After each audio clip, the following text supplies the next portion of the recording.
Pada sholat maghrib, imam mengingatkan kita dengan dua surat yang diistilahkan oleh para ulama surat ikhlas al-amal dan ikhlasul ilmi. Dalam Al-Quran ada dua surat al-ikhlas. Al-ikhlas yang pertama disebut dengan surat ikhlasul ilmi. Ikhlas berkaitan dengan membangun ideologi tentang ketauhidan Allah. Apa yang dimaksud dengan ikhlasul ilmi? Itulah surat Qul huwallahu ahad, Allahu samad sampai akhir dari surat. Surat al-ikhlas yang kedua adalah surat ikhlasul amal. Apa itu surat ikhlasul amal? Sebutan surat ikhlasul amal ini berlaku untuk surat Qul ya ayyuhal kafirun atau surat al-kafirun.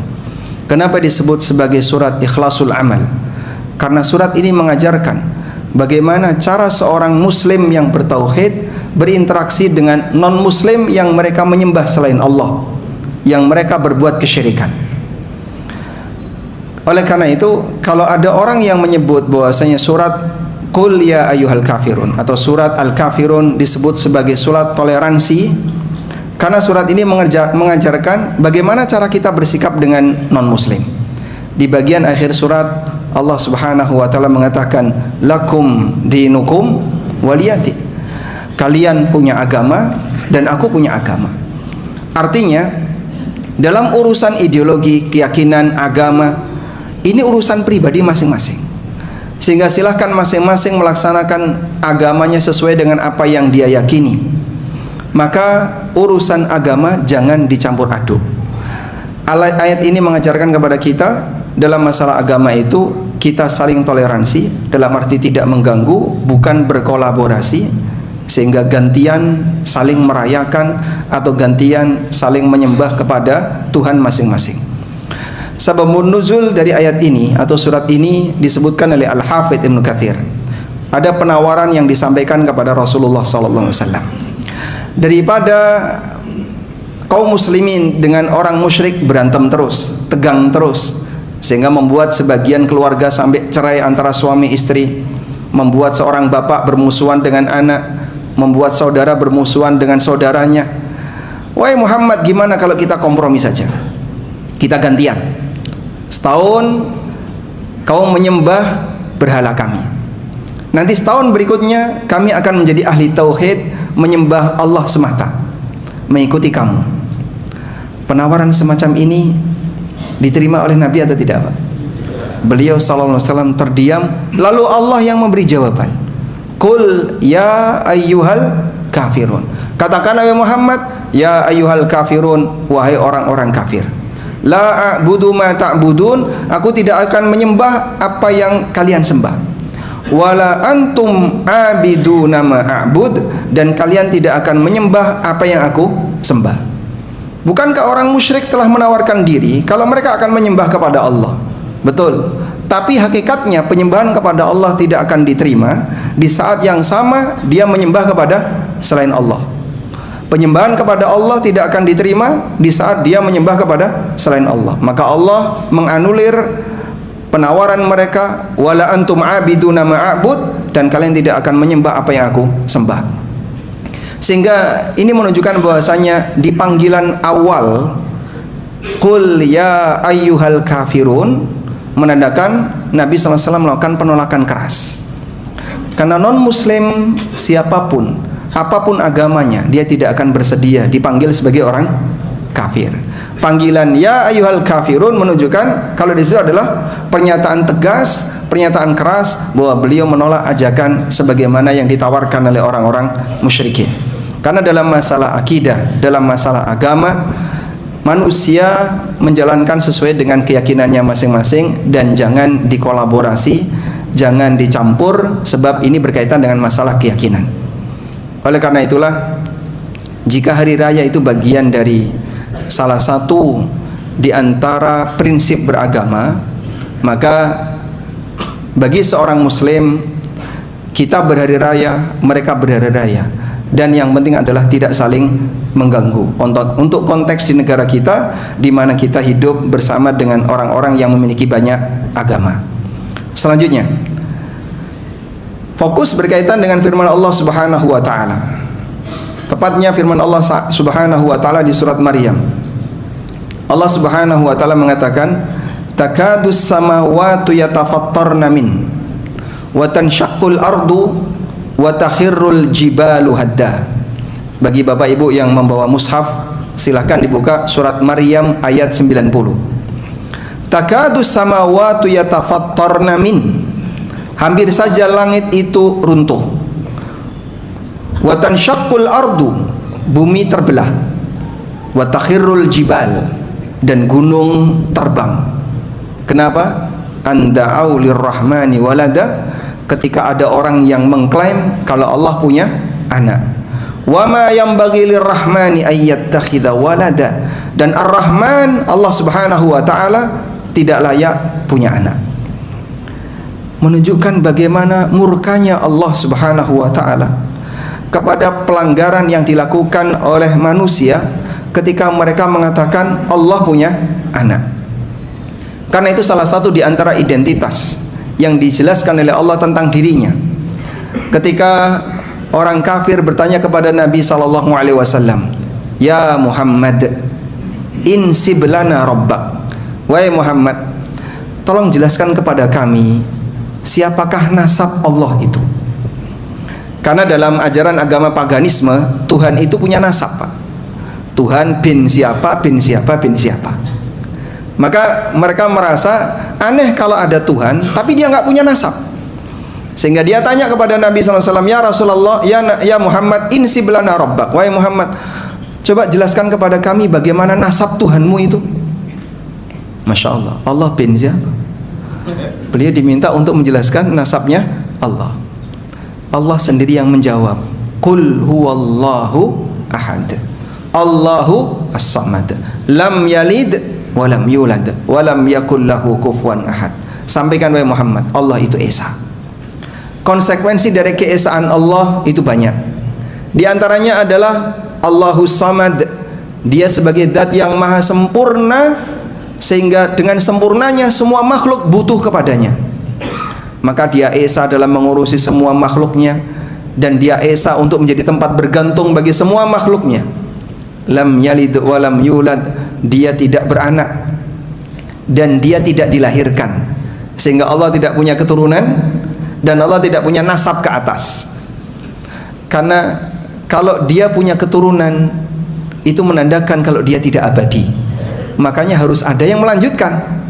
Konsekuensi ketika orang mengatakan Allah punya keturunan, itu sama dengan mengatakan Allah tidak abadi, sehingga harus ada penerusnya. Seorang manusia ketika dia tidak punya keturunan, apa kira-kira yang dia takutkan? Siapa yang akan mewarisi harta saya? Siapa yang nanti akan melanjutkan perjuangan dari perbuatan amal saya, usaha saya, dan seterusnya? Karena manusia itu binasa, maka kelestarian mereka dijaga oleh Allah dengan adanya keturunan. Demikian pula makhluk yang lain. Karena itulah jamaah dimulakan Allah, Allah Subhanahu wa taala menegaskan lam yalid walam yulad, karena dia zat yang maha esa, sehingga dia tidak butuh penerus. Walam yakul lahu kufuwan ahad, dan tidak ada yang sekufu. Walam yakul lahu kufuwan, tidak ada yang sekufu dengan Allah siapapun. Sekufu artinya apa, Pak? Sepadan. Dari sinilah para ulama memberikan definisi tentang tauhid, bahwa makna dari mentauhidkan Allah dan lawannya adalah syirik. Ketika di sana ada orang yang meyakini perbuatan syirik itu terjadi ketika ada orang yang meyakini ada yang sekufu dengan Allah. Mereka memberikan definisi dari perbuatan syirik: taswiyatu ghairillah billah fi syai'in min khasaisillah, menyamakan selain Allah dengan Allah dalam salah satu sifat yang menjadi kekhususan bagi Allah. Pelanggaran yang dilakukan oleh manusia tentang Allah secara umum ada dua bentuk. Yang pertama, mengangkat makhluk yang rendah ke atas sehingga sejajar dengan Allah. Praktek ini namanya kesyirikan, menyamakan selain Allah dengan Allah, sehingga dia mengangkat makhluk yang rendah sejajar dengan Allah. dalam hal yang menjadi kekhususan bagi Allah. Ini praktek kesyirikan. Pelanggaran yang kedua yang dilakukan oleh manusia terhadap Allah adalah merendahkan dan menghina Allah sehingga dia disejajarkan dengan makhluk, seperti praktek orang Yahudi yang dalam Al-Quran Allah menyebutkan wa qalatil yahudu yadullahi maghlulah. Yahudi mengatakan Allah itu tangannya terbelenggu. Maksudnya apa? Mereka menuduh Allah pelit, padahal Allah tidak pelit. Dan Yahudi juga mengatakan innallaha faqirun wa nahnu aghniya. Allah itu fakir, Allah itu miskin, dan kamilah yang kaya. Mereka menghina Allah dengan merendahkan Allah sehingga disamakan dengan makhluk. Baik perbuatan pertama maupun kedua sama-sama kekufuran. Karena itu Allah Subhanahu wa taala murka dengan perbuatan yang dilakukan oleh Yahudi, dan Allah murka dengan perbuatan yang dilakukan oleh Nasrani. Dua kelompok ini diabadikan oleh Allah sebagai manusia tercela dalam surat Al-Fatihah. Sehingga kita diminta untuk berdoa kepada Allah, memohon pelindungan jangan sampai dekat dengan dua kelompok ini. Ihdinas siratal mustaqim siratal ladzina an'amta alaihim. Berikanlah kami petunjuk ke jalan yang lurus, yaitu jalan orang yang kau beri nikmat di kalangan para nabi, para siddiqin, syuhada, dan orang saleh. Ghairil maghdubi alaihim. Siapakah al-maghdubu alaihim? Dalam tafsir Nabawi, humul yahud. Al-maghdub alaihim Yahudi. Jangan sampai ya Allah engkau arahkan aku seperti Yahudi. Maka aneka pelanggaran Yahudi itu jika ditiru oleh mukmin, jika ditiru oleh muslim, berarti dia mendekati laknat yang telah diberikan Yahudi. Dia mendekati laknat yang telah diberikan kepada Yahudi. Waladhdallin, dan jangan kau tunjukkan kami ke jalan orang yang dhalin, orang yang sesat. Tafsir Nabawi, ad-dhalin humun nasara, mereka adalah Nasrani. Maka saat kita berdoa kepada Allah, jangan kau arahkan aku untuk seperti Nasrani, agar kita tidak mendekati perbuatan mereka. Sehingga aneka pelanggaran-pelanggaran yang dilakukan oleh orang Nasrani, kalau seorang muslim meniru salah satu di antara pelanggaran itu, berarti dia mendekati laknat yang telah diberikan kepada Nasrani. Karena itulah Nabi SAW melarang keras agar kaum muslimin jangan tiru-tiru pelanggaran kaum sebelumnya. Mereka telah banyak dicela oleh Allah dalam Al-Quran. Maka kalau kita tiru perbuatan yang mereka lakukan, berarti kita turut jadi orang yang tercela.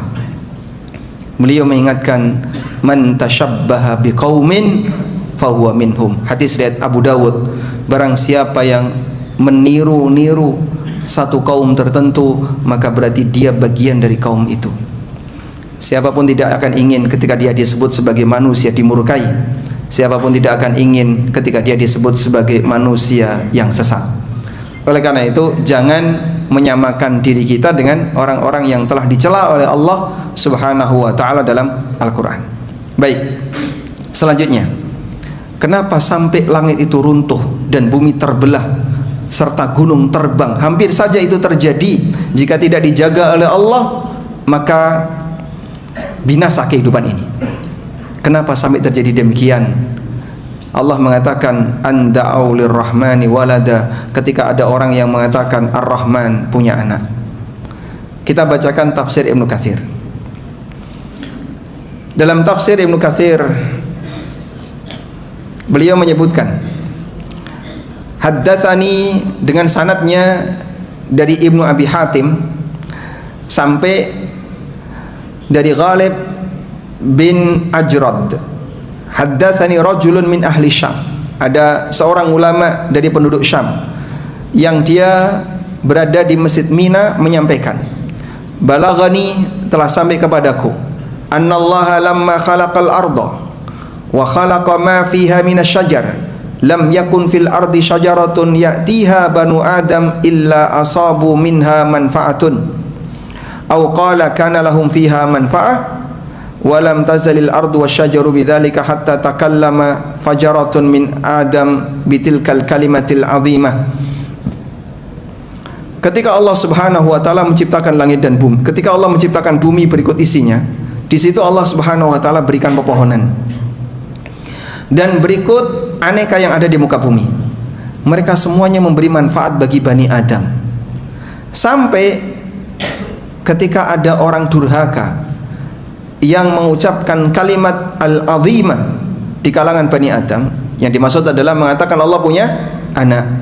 Falamma takallamu biha iksya'arratil ardu wa syakak asyajar. Begitu ada yang ngomong seperti ini, bumi itu enggan untuk memberikan manfaat bagi manusia, karena mereka mengagungkan Allah Subhanahu wa taala. Walaupun tetap dijaga oleh Allah, sehingga bumi tetap bisa diambil manfaatnya dari manusia. Dalam keterangan yang lain yang disampaikan oleh Al-Hafidz Ibnu Katsir, beliau menyampaikan betapa langit itu sangat mengagungkan Allah, sampai ketika langit mendengar ada orang yang mengatakan Allah punya anak, dia mau runtuh. Kata Al-Hafidz Ibnu Katsir, yakadu yakunu dzalika inda sima'ihinna hadhil maqalah min fajarati bani Adam. Langit runtuh, bumi terbelah, gunung itu terbang, hampir saja itu terjadi karena langit tidak terima di saat ada orang yang mengatakan Allah punya anak. Bumi tidak terima di saat ada orang mengatakan Allah punya anak, dan gunung tidak terima di saat ada orang mengatakan Allah punya anak. I'dhaman lirrabbi wa ijlalan, karena mereka mengagungkan Allah Subhanahu wa taala. Cintanya bumi kepada Allah, pengagungan langit kepada Allah, dan pemuliaan gunung kepada Allah jauh lebih hebat dibandingkan yang dialami oleh manusia. Maka pada saat mereka sangat mengagungkan Allah, lalu ada manusia yang mengatakan Allah punya anak, langit yang mengagungkan Allah ini hampir saja runtuh. Sebagai apa? Hukuman bagi orang yang mengatakan Allah punya anak. Langit marah, gunung marah, bumi marah, dan ingin menghukum orang yang mengatakan Allah punya anak. Ijlalan bi rabbil alamin, karena mereka mengagungkan Rabbul Alamin Azza wa Jalla. Sebagai contoh, Pak, siapa manusia yang paling Bapak muliakan? Orang tua. Saya sangat memuliakan orang tua, Mas. Baik, apa yang akan Bapak lakukan kalau ada orang yang menghina orang tua Bapak? Aku akan marah, aku akan emosi. Berangkat dari mana dia emosi? Pemuliaan dia kepada orang tuanya. Maka orang ini jadi marah, jadi emosi karena ada orang yang menghina orang tuanya. Semakin memuliakan dan mengagungkan sesuatu, maka dia akan semakin besar emosinya ketika ada orang yang menghina apa yang dia muliakan. Orang misalnya sangat mengagungkan ormas, menghormati ormas. Baik, di saat dia mendengar ada orang yang mencela ormasnya, apa yang akan terjadi? Dia emosi, dia marah dalam rangka membela ormasnya. Semakin kuat rasa cinta dia kepada ormas, semakin kuat rasa pengagungan dia kepada ormas, ketika ada sedikit saja yang menyinggung nama baik ormasnya, dia akan emosi. Tayyib. Langit, bumi, gunung sangat mengagungkan Allah. Makanya Allah Subhanahu wa taala membuat perumpamaan. Andaikan Al-Qur'an itu diturunkan ke gunung. Andaikan Al-Qur'an diturunkan ke gunung, apa yang akan terjadi, Pak? La ra'aitahu khashi'an mutasaddian min khasyatillah. Kau akan lihat langit itu khusyuk, tunduk karena dia takut kepada Allah. Kau akan lihat bumi, gunung itu tunduk karena dia takut kepada Allah. Nah, pengagungan mereka yang demikian luar biasa. Pada saat mereka mendengar ada manusia mengatakan Allah punya anak, maka mereka hampir saja runtuh, mereka hampir pecah, mereka hampir terbang.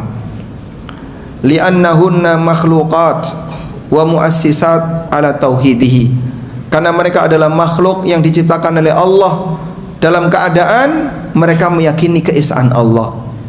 Wa annahu la ilaha illa huwa, dan tidak ada Tuhan yang berhak disembah kecuali Dia. Wa annahu la syarikalah wa la nadhiralah, tidak ada sekutu bagi Allah Subhanahu wa taala. Wala sahibah lahu, tidak ada istri untuk Allah. Bal huwal ahadus samad wa lam yakun lahu kufuwan ahad. Baik, selanjutnya jamaah, kenapa sampai muncul keyakinan seperti ini? Ada yang meyakini Allah punya anak. Tentang keyakinan Allah punya anak, sebenarnya ini adalah sejarah yang berulang. Yang mengalaminya tidak hanya Nasrani, Yahudi sebelumnya punya pengalaman yang sama dengan penyimpangan ini. Siapa yang dikatakan Yahudi sebagai anak Allah? Uzair. Wa qalatil yahudu Uzair ibn Allah wa qalatin nasara al-masih ibn Allah. Yahudi mengatakan Uzair anak Allah, Nasrani mengatakan Al-Masih anak Allah. Sehingga ucapan mereka menunjukkan kesamaan akidah, baik Yahudi dengan Nasrani. Tayyib. Makanya saat Nasrani ini ditanya, kenapa Yesus disalib? Mereka bilang, untuk menebus dosamu dan dosa semua umat manusia. Lalu ditanya lagi, apakah Yesus juga akan menebus dosa orang yang menyalibnya? Dan mereka mengatakan, iya, termasuk dosa yang menyalibnya ditebus oleh Yesus. Apakah Yesus juga akan menebus dosa kaum muslimin? Mereka jawab, tidak. Loh, salah kita apa, Pak? Kita nggak pernah punya salah sama beliau. Bahkan kita mengimani beliau, memuliakan beliau, menjadikan beliau sebagai nabi dan bahkan ulul azmi. Tapi kita tidak ditebus dosanya oleh Yesus. Menunjukkan kalau sebenarnya mereka ini satu pemahaman, satu akidah. Karena mereka mempertahankan keyakinan bahwasanya Yesus adalah anak Allah. Sebagaimana dulu mereka punya keyakinan Uzair anak Allah, kemudian Nasrani punya keyakinan Isa anak Allah. Baik, kenapa terjadi seperti itu? Maryam radhiyallahu anha termasuk di antara wanita mulia dan wanita pilihan Allah. Dan Allah Subhanahu wa taala jadikan Ali Imran sebagai salah satu keluarga pilihan. Innallaha astafa Adama wa Nuhan wa ala Ibrahim wa ala Imrana alal alamin. Allah memilih Adam, Allah memilih Nuh, Allah memilih keluarga Ibrahim dan keluarga Ali Imran alal alamin, memiliki keunggulan dibandingkan yang lain. Pada waktu Hannah, istrinya Imran, beliau melihat ada seekor burung yang memberi makan anaknya, maka dia punya keinginan agar punya keturunan. Akhirnya dia berdoa kepada Allah agar diberi keturunan. Lalu hamillah beliau, dan dalam rahimnya ada seorang anak wanita. Dan waktu itu beliau berikrar, Rabbi inni nazartu laka ma fi batni muharraran fataqabbal minni. Ya Allah, aku bernazar kepadaku, aku bernazar kepadamu, apa yang ada di perutku ini muharraran, akan menjadi hamba yang terbebas dari semua urusan dunia, diserahkan untuk berkhidmat 100% demi agama. Fataqabbal minni, maka terimalah nadarku. Dan Allah menerima nadar istrinya Imran. Allah mengatakan fataqabbalaha rabbuha biqabulin hasanin wa ambataha nabatan hasana wa kaffalaha Zakaria.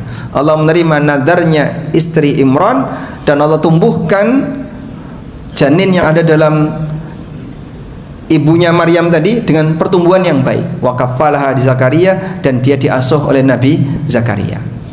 Nah, saat terlahir wanita, beliau mengatakan kepada Allah, qala rabbi inni wada'tuha untha. Ya Allah, ternyata aku melahirkan anak perempuan.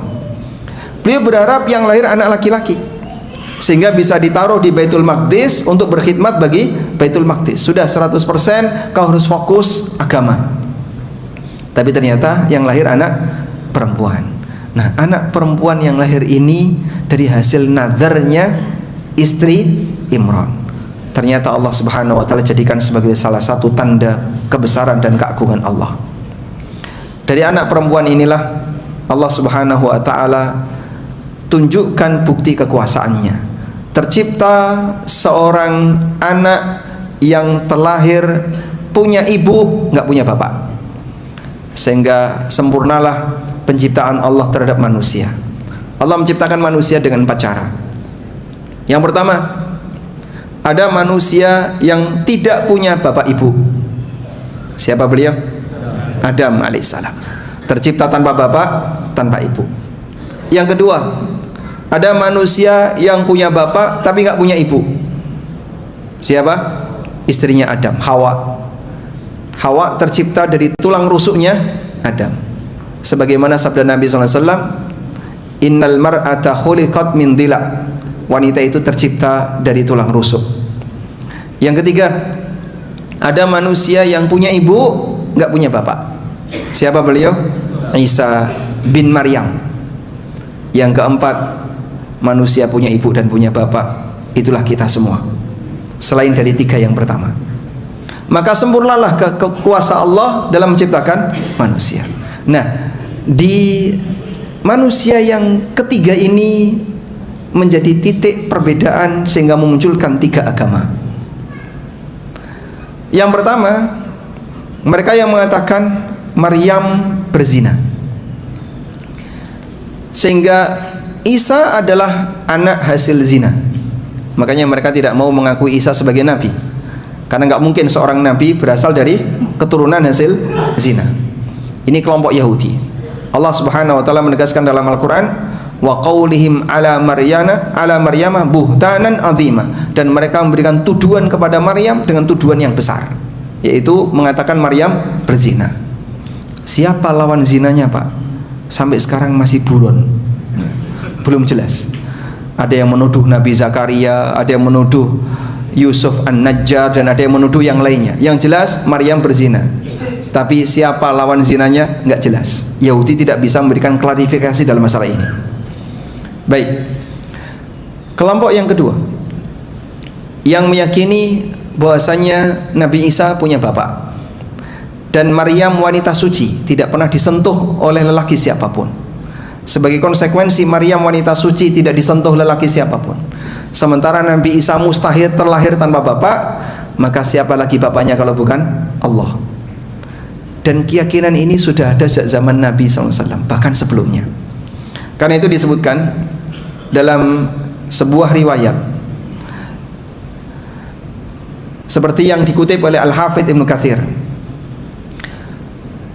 ketika Nabi SAW di Madinah, beliau didatangi oleh utusan dari Bani Najran. Najran ini datang dari Yaman. Jumlahnya sekitar 14 orang. Dari 14 orang Nasrani Najran ini, 3 adalah tokoh besarnya. Pada saat mereka tiba di Madinah, Nabi SAW sedang sholat asar. Ketika Rasulullah SAW selesai sholat asar, mereka kemudian sholat menghadap ke arah timur. Kaum muslimin di Madinah sholatnya menghadap kemana?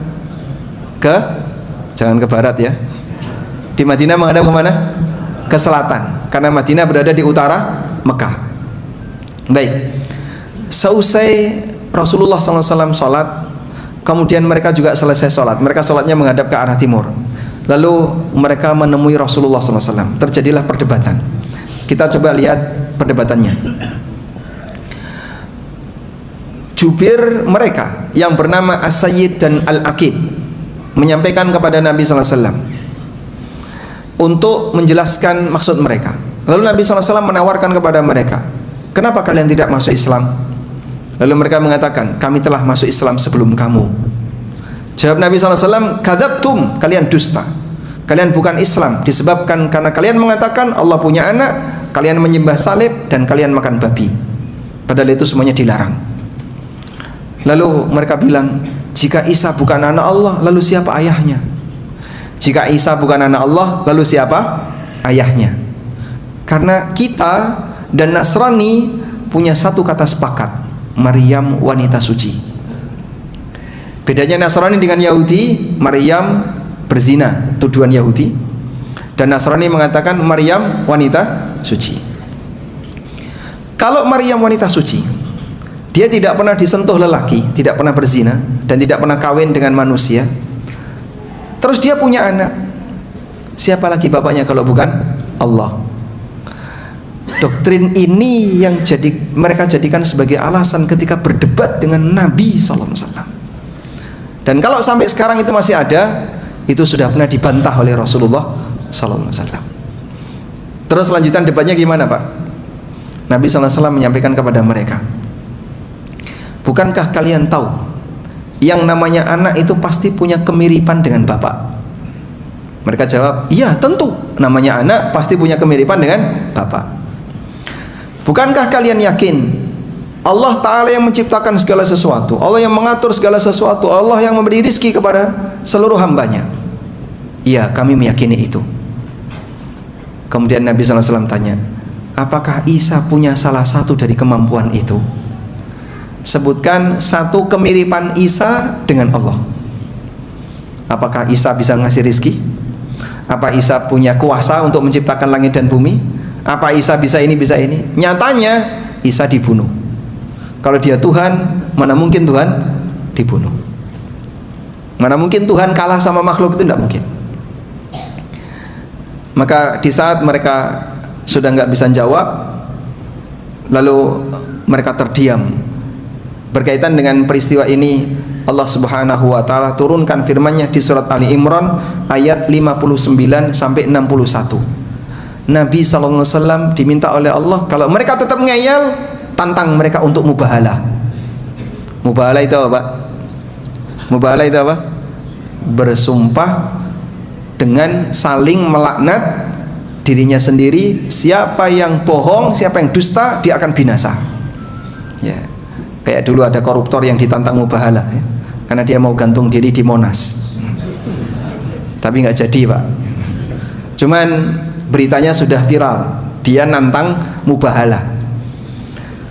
Allah Subhanahu wa taala berfirman, fa in hajjaka fihi faqul ta'alu nad'u abna'ana wa abna'akum wa nisa'ana wa nisa'akum wa anfusana wa anfusakum thumma nabtahil fa naj'al la'natallahi 'alal kadhibin.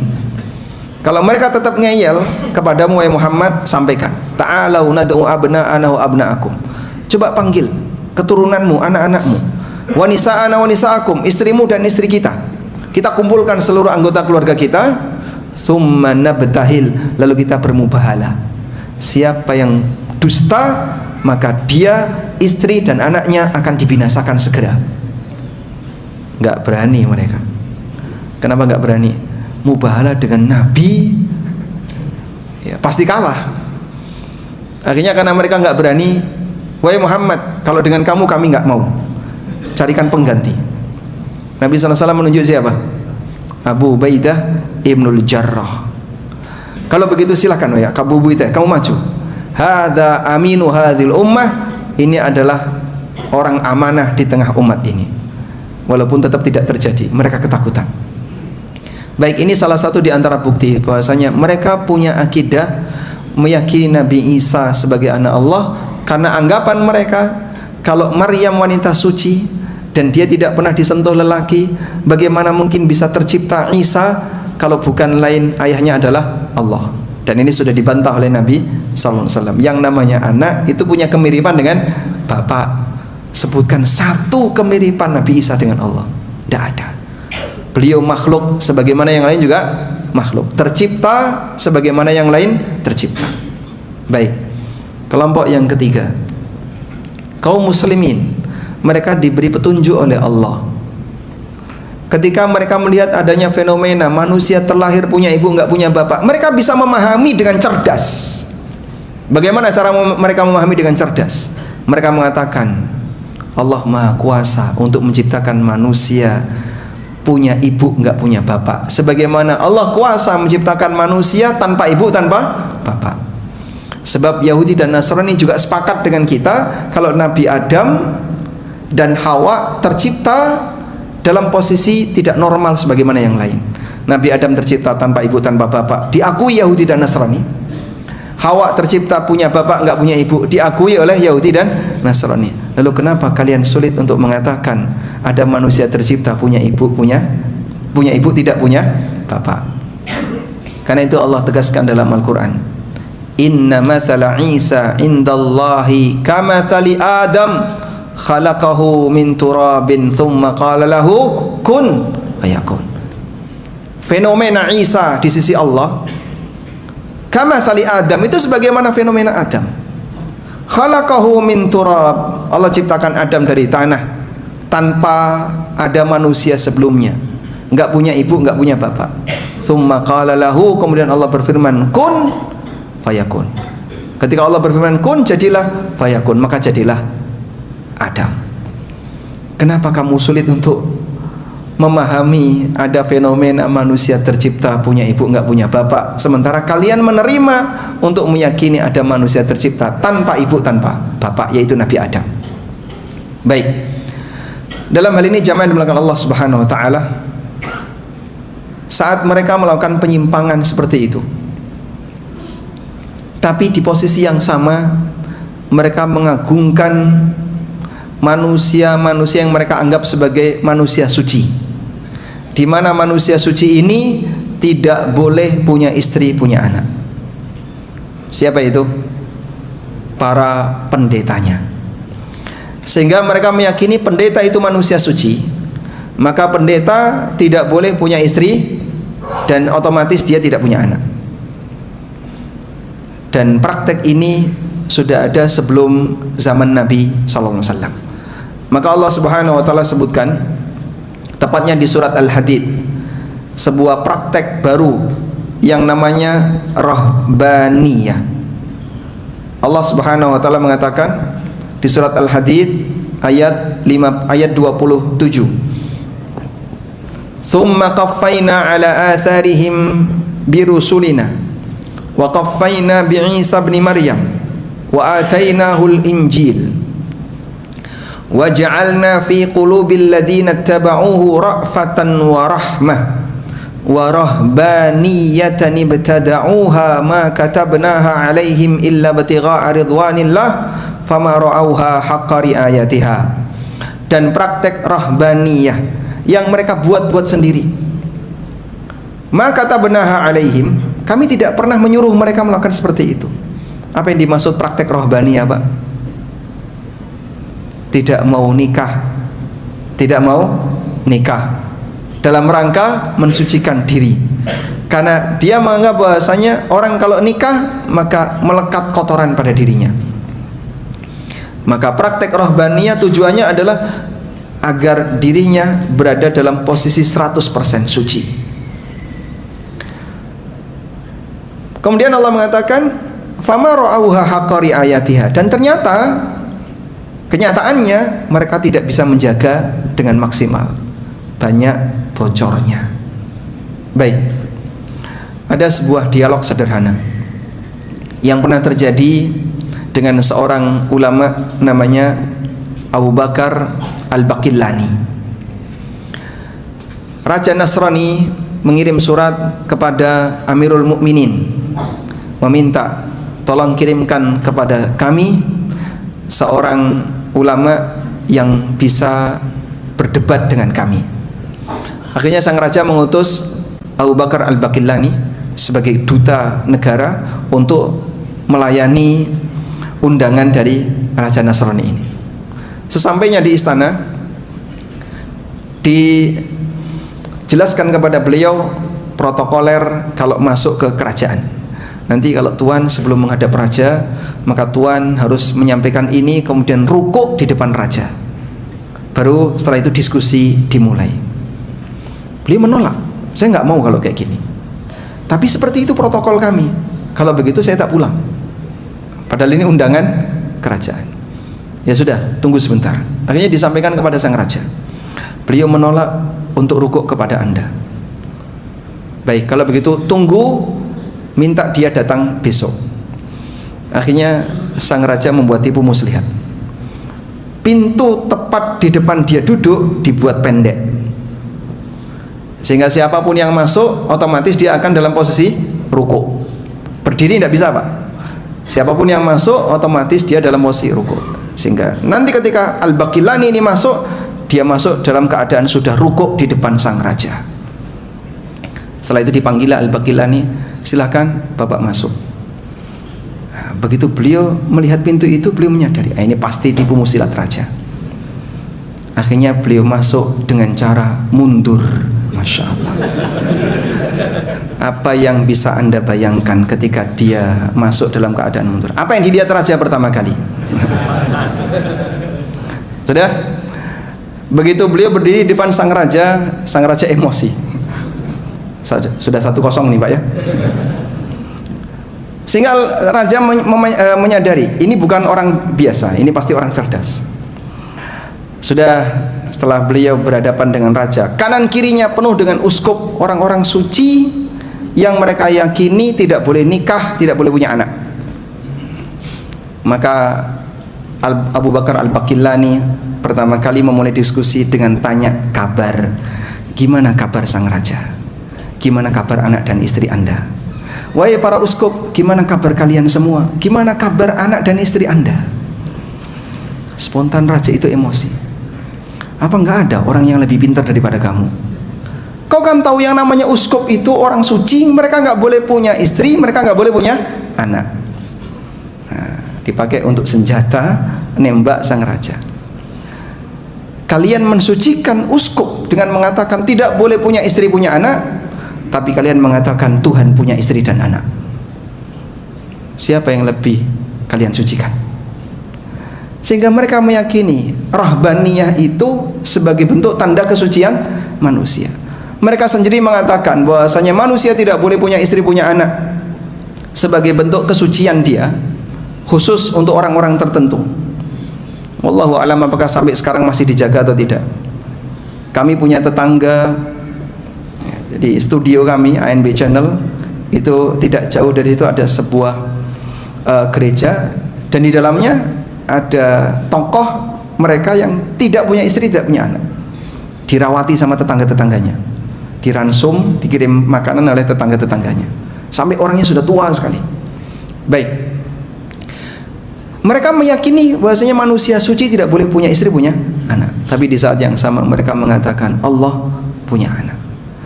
Karena itulah praktek seperti ini kriminal besar di hadapan Rabbul Izzah, Allah Azza wa Jalla. Allah tidak ridho, sampai pun langit, bumi, gunung yang mereka sangat mengagungkan Allah, mereka merasa geram dengan keberadaan orang ini, hingga hampir saja langit runtuh, bumi pecah, dan gunung terbang. I'dhaman wa ijlalan billahi azza wa jalla, karena mereka mengagungkan Allah, sehingga saat mereka mendengar kok sampai ada orang mengatakan Allah punya anak, mereka emosi. Kenapa kita diam saja?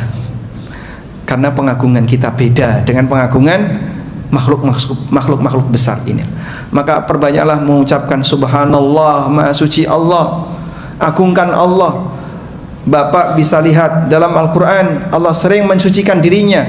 Ketika Allah menyebut mereka punya anak, Allah menyebut ketika Allah menyebut kalau mereka mengatakan Allah punya anak, qala subhanah, Allah mengatakan maha suci Allah. Wa qalu takhadar rahman walada, mereka mengatakan Allah punya anak. Qala subhanah, Allah berfirman maha suci Allah. Allah mensucikan dirinya berkali-kali dalam Al-Quran ketika menceritakan ada manusia yang mengatakan Allah punya anak. Baik, sehingga perbanyaklah untuk mensucikan nama Allah, terutama di kondisi-kondisi ketika banyak orang yang memiliki penyimpangan akidah. Di saat mereka mengatakan Allah punya anak, kita tidak bisa berbuat apapun selain mengembalikan kesucian namanya. Kita mengucapkan subhanallah, maha suci Allah, lam yakun lahu sahibah, Allah tidak punya istri, walam yakun lahu walad, dan Allah tidak punya anak. Kita jaga kesucian Allah subhanahu wa ta'ala dengan banyak berzikir dan banyak mohon ampun kepadanya. Selanjutnya hadirin, ada sebuah perkataan yang disampaikan oleh Ibnu Abbas dalam tafsir Ibnu Katsir, ketika Ibnu Abbas menafsirkan ayat ini, takadus samawati yatafattarna minhu, hampir saja langit itu runtuh, wa tanshaqqul ard, bumi itu pecah, wa takhirul jibal, dan gunung itu terbang. Kata Al-Hafidz Ibnu Katsir, inna syirka fuzzi'at minhu samawati wal ardu wal jibal, praktek kesyirikan itu membuat emosi langit, bumi, dan gunung. Wa jami'ul khalaik, dan membuat emosi seluruh makhluk, illa tsaqalain, kecuali jin dan manusia. Kita ulangi perkataan Ibnu Abbas. Praktek kesyirikan, mengatakan Allah punya anak, menyekutukan Allah dengan selainnya, membuat emosi langit, bumi, gunung, dan seluruh makhluk kecuali jin dan manusia. fakadat an tazula minhu li'azamatillah, sehingga hampir saja mereka itu hancur karena keagungan Allah Subhanahu wa taala.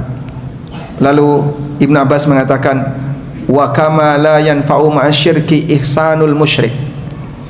Allah tidak mengakui amalan apapun yang dilakukan oleh orang musyrik disebabkan karena dosa kesyirikannya, maka sebagaimana perbuatan baik orang musyrik tidak bermanfaat baginya, kadzalika narju ayyaghfirallahu dzunubal muwahhidin, maka kita berharap semoga Allah mengampuni dosa-dosanya orang yang mentauhidkan dirinya. Sehingga jaga tauhid baik-baik, jaga akidah kemurnian ketauhidan kita, karena ketika Allah tidak mengampuni perbuatan kesyirikan yang dilakukan oleh sebagian manusia, maka kita berharap dengan menjaga ketauhidan kita diampuni oleh Allah Subhanahu wa taala. Alhamdulillah wassalatu wassalamu ala Rasulillah wa ala alihi wa sahbihi wa mawalah, wa asyhadu an la ilaha illallah wahdahu la syarikalah, wa asyhadu anna Muhammadan abduhu wa rasuluh. Setelah kita membahas berkaitan dengan fenomena kehadiran Isa, dan di sana ada 3 kelompok agama yang berbeda, berikutnya kita akan membicarakan tentang kejadian penyaliban. Yang ini juga dijelaskan oleh Allah Subhanahu wa taala dalam Al-Qur'an. Yahudi mengklaim mereka telah berhasil membunuh Nabi Isa, dan klaim ini disebutkan oleh Allah dalam Al-Qur'an. Di surat An-Nisa ayat 157 Allah Ta'ala berfirman, wa qaulihim inna qatalnal masiha Isa ibn Maryam Rasulullah, dan mereka mengatakan kami telah berhasil membunuh Isa bin Maryam yang merupakan utusan Allah. Wa ma qataluhu wa ma salabu, dan hakikatnya mereka tidak pernah membunuh Isa dan tidak pernah menyalib Isa. Lalu siapa yang disalib itu? Walakin syubbiha lahum, namun ada orang yang diserupakan dengan Nabi Isa, lalu dialah yang disalib. Berkaitan dengan hal ini ada 3 pemahaman yang berbeda, ada 3 pendapat. Pendapat yang pertama, bahwa Nabi Isa terbunuh dalam keadaan su'ul khatimah. Nabi Isa su'ul khatimah. Dan ini keyakinan Yahudi, sehingga mereka merasa bahwasanya saat mereka berhasil menyalib Isa, itu statusnya Isa sebagai manusia tercela. Dia dihukum dalam rangka untuk menjalani hukuman karena dia telah melakukan pelanggaran. Ada yang menyebutkan pelanggarannya adalah karena dia melawan pemerintah, ada yang karena dia telah menyampaikan ajaran yang menyimpang dan seterusnya, padahal dia tidak berhak jadi nabi. Intinya dia meyakini Nabi Isa mati dalam keadaan su'ul khatimah. Yang kedua, mereka mengatakan Nabi Isa mati dalam keadaan husnul khatimah, dan beliau disalib dalam rangka untuk menebus dosa semua umat manusia. Namun ini dibantah oleh isi Taurat. Isi Taurat sendiri membantah seperti ini. Allah Subhanahu wa taala berfirman di surat An-Najm ayat 36, 37 sampai 39. Am lam yunabba bima fi suhufi Musa wa Ibrahim alladhi waffa.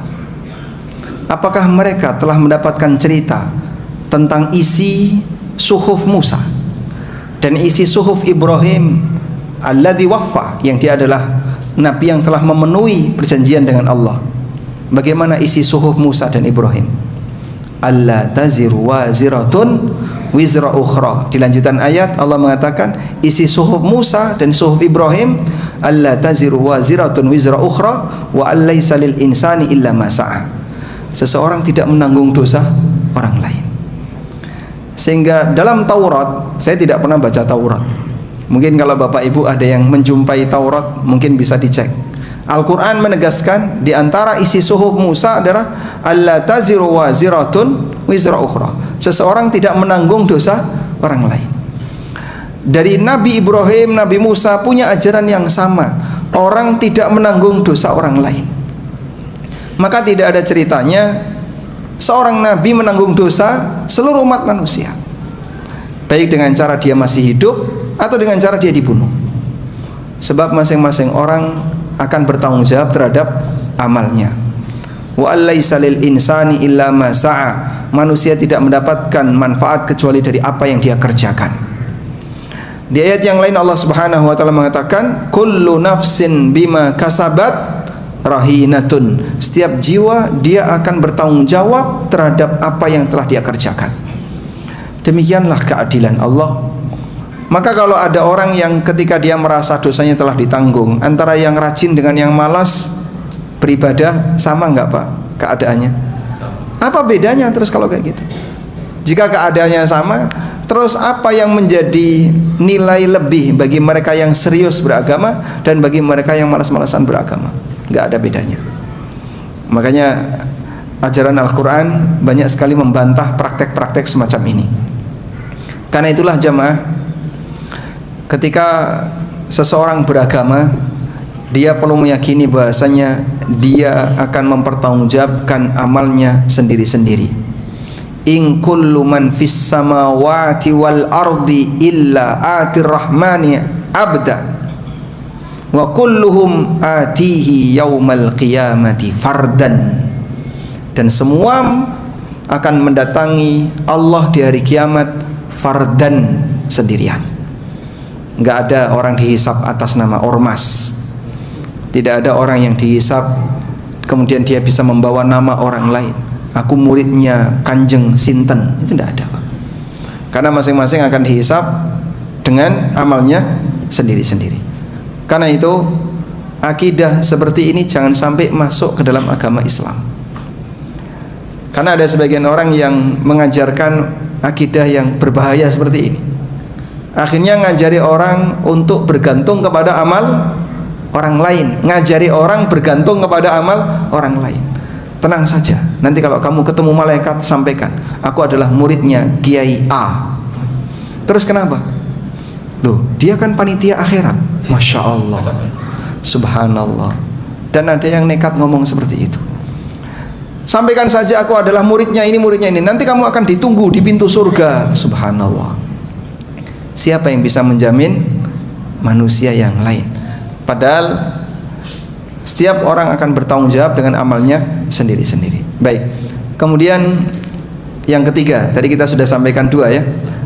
Yang kedua apa tadi Pak? Nabi Isa meninggal dalam keadaan husnul khatimah dan beliau akan menebus semua dosa manusia. Yang ketiga, Nabi Isa belum mati. Namun Allah mengangkat beliau sebagaimana yang Allah tegaskan dalam Al-Quran, wa ma qataluhu, Yahudi tidak pernah membunuh Isa, wa ma salabuhu, Yahudi tidak pernah menyalib Isa, walakin syubbiha lahum, tapi ada orang yang diserupakan dengan Isa dan itulah yang jadi korban. Lalu Allah Subhanahu wa taala mengatakan barrafa'ahu Allahu ilaihi, namun Allah Subhanahu wa taala mengangkat Isa kepadanya. Allah angkat Isa roh dan jasad. Roh dan jasad. Berarti beliau belum mati Pak? Belum. Terus gimana Pak? Beliau berada di langit kedua, yang saat Nabi SAW Isra Mi'raj berjumpa dengan beliau di langit kedua bersama Yahya alaihi wassalatu wassalam. Dan nanti di akhir zaman Nabi Isa akan diturunkan oleh Allah Subhanahu wa taala ke muka bumi, lalu beliau menjalani hidup selama 7 tahun. Di rentang itu beliau membunuh Dajjal, sehingga ada ungkapan Al-Masih yaqtulul Masih, Al-Masih Isa akan membunuh Al-Masih Dajjal. Berakhirlah masa Dajjal dan Nabi Isa memimpin kaum muslimin selama 7 tahun. Lalu setelah itu beliau diwafatkan oleh Allah Subhanahu wa taala di usia genap 40 tahun. Kok bisa Pak? Karena beliau diangkat oleh Allah di usia 33 tahun, sehingga perjalanan beliau selama di langit tidak dihitung sebagai umur tinggal di bumi. Selama beliau di langit, beliau tidak dihitung umur tinggal di bumi. Maka beliau turun di usia yang sama 33 tahun dan menjalani hidup selama 7 tahun. Bukan beliau turun 1400 ditambah 600 2000 tahun, umur 2033 tahun, tidak ada. Tapi Di masa beliau diangkat oleh Allah, kalau sekarang kan dari Nabi Muhammad SAW sampai hari ini berapa? 1447. Dari Nabi Isa sampai Nabi Muhammad SAW 600-an tahun. Akumulasinya 2000 tahun lebih. Bukan kayak gitu ngitungnya. Sebab hidup beliau di langit itu tidak dihitung sebagai umur beliau tinggal di bumi. Turun di muka bumi di akhir zaman, sebagaimana yang disampaikan Nabi SAW dalam hadis dari An-Nawas bin Sam'an terkait tanda hari kiamat kubra. Lalu beliau hidup selama 7 tahun. Setelah itu beliau diwafatkan oleh Allah di usia genap 40 tahun alaihi salatu wassalam. Dan beliau adalah seorang Nabi yang termasuk di antara ulul azmi. Wallahu alam. Demikian yang bisa kita bahas. Dan akidah semacam ini penting untuk dipahami setiap kaum muslimin, dan itu banyak sekali dijelaskan oleh Allah dalam Al-Quran, walaupun mungkin banyak orang yang kurang begitu perhatian untuk menyentuhnya, padahal ini bagian dari pembeda antara 3 agama, Islam, Yahudi, dan Nasrani. Wassallallahu ala nabiyyina Muhammadin wa ala alihi wa sahbihi wasallam. Selanjutnya, Bapak mau pulang atau tidur di sini? Pulang, mereka mau pulang. Baik, takmir memberikan kesempatan bagi jamaah apabila ada yang ingin menyampaikan sesuatu. Tidak ada? Walhamdulillah.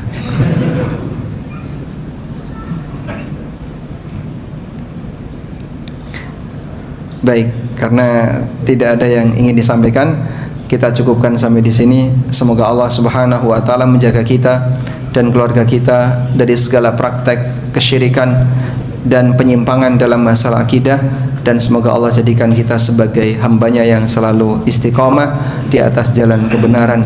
Allahumma anfa'na bima 'allamtana wa 'allimna ma yanfa'una warzuqna ilma. Ya muqallibal qulub tsabbit qulubana ala dinik. Ya musarrifal qulub sarrif qulubana ala aqidatik. Wa sallallahu ala nabiyyina Muhammadin wa ala alihi wa sahbihi wasallam. Wa akhiru da'wana anil hamdulillahi rabbil alamin. Wassalamu alaikum warahmatullahi wabarakatuh.